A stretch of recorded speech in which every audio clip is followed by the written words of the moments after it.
ल्याएको आमा जाऊ जाऊ ल अनि राउने बात है सबैले राउनु ल भर भाती म के भन्नु छोरी हुन त पुष्पको काम लाग्छ त्यो हैन एक भाइका दुई दुई भाइका चार चारका चार बन्न फाल्ला तुमै घर आउन लौ भन के होला त त्यो बनाउ फाल्दा अहिले त यिनीहरूले देखेका छन् सबैले न कहिले देखेको छैन मैले देखेको भनेपछि तैँले अहिले देखेको तर सामान्य मैले ए त्यो सकरगञ्जी आमा हैन त्यो कदुका मिल्ला पिडालो हैन बुचा नोटी आमा नाइ त्यो पनि एक भाइका दुई एक भाइका दुई कदुका मिल्ला दुई भाइका चार चारका चार बने दुई भाइ घर आउन फर्सी त्यो यहाँ हुँदै हुन्न त हाम्रो पारी के होला त हाम्रो पारी छ पारी छ के होला तिम्रो दिमाग लगा रुखको रामो क्या खानेको सिद्धले त देखेको सिद्धले पूजाले देखेको अहिले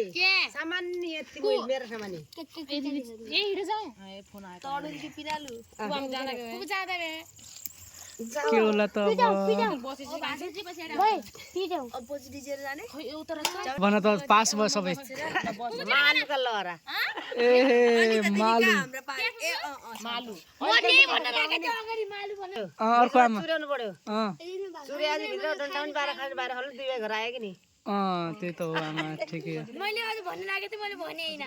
ल अब तिमीहरूको पालो ल तिमीहरू भन शीतल भन बाबु स्टार्ट गर्छु है अब शीतल भन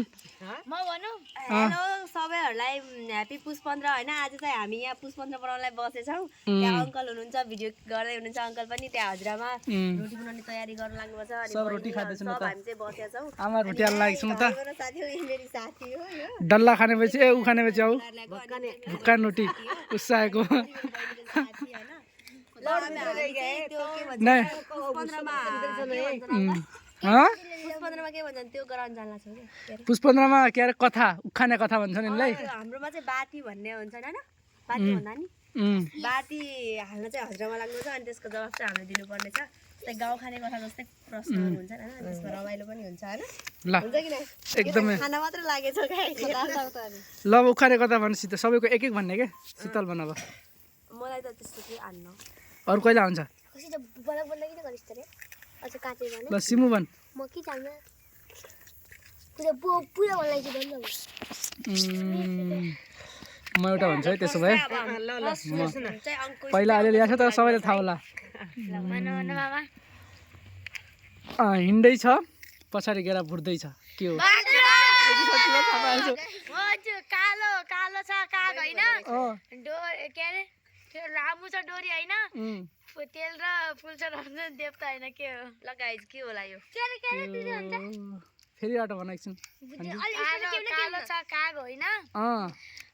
लामो छ डोरी हैन फुल र तेल चढाउँछ नि देवता हैन के हो भनौँ